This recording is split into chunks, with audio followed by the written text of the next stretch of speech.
aujourd'hui, pour ce qui est de l'automatisation du nombre de parts IR, bien sûr, comme vous le savez, en tant qu'utilisateur, sur la paye, les nombres de parts IR et TRIMF étaient gérés au niveau de la fiche personnelle à partir de l'onglet coefficient et niveau.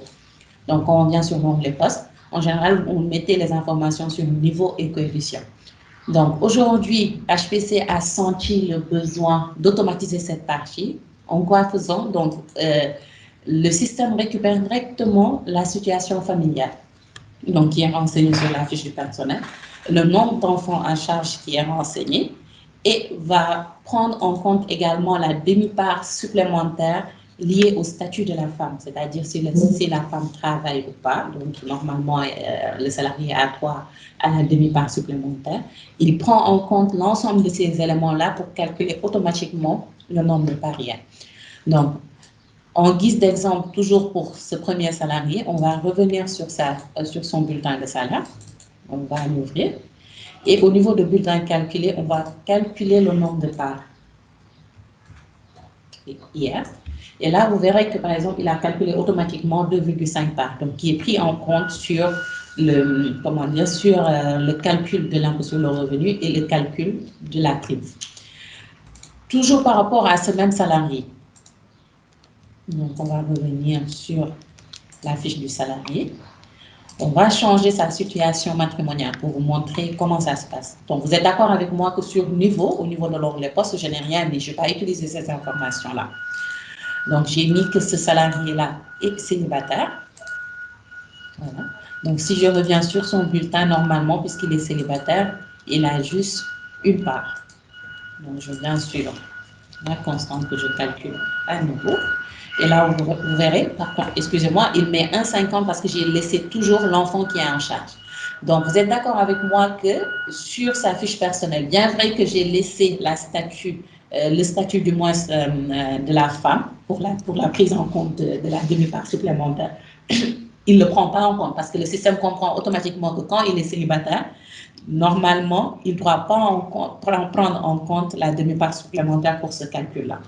Donc, la même chose également pour le calcul du nombre de parts TRIMF, toujours sur l'onglet poste.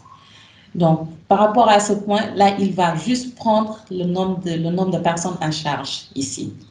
Donc, si le salarié a 2, 3, 4 personnes ou bien 5 personnes en charge, donc vous allez juste mettre le nombre de personnes à charge, automatiquement le système le prendra en compte sur le calcul du nombre de parts TRIMF, comme ce qu'il a fait par rapport au calcul de parts hier.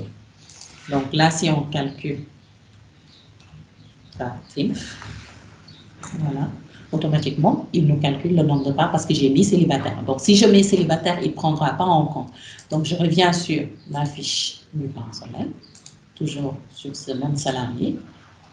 Et vous verrez que n'a été un peu tendu tout à l'heure. Donc, si je mets marié, là, il va prendre en compte les informations que j'ai mises sur l'onglet poste.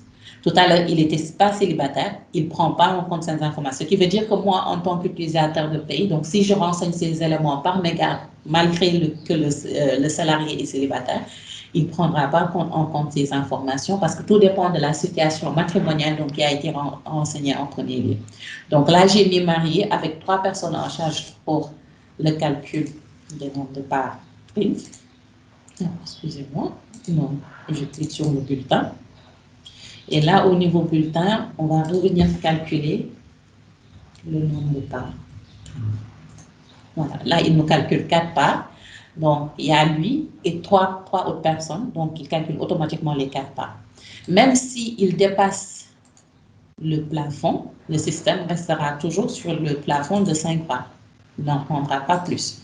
Donc, toujours sur ma fiche salariée, on va venir augmenter le nombre de personnes à charge ici. Donc,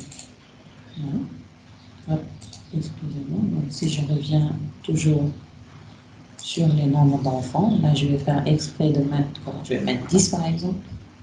Voilà. Donc, il n'y a pas 10 enfants et la demi-part. Il y a déjà une standardisation, donc j'ai mis. Donc je reviens sur ma fiche bulletin et là je vais venir calculer les nombres de parts hier.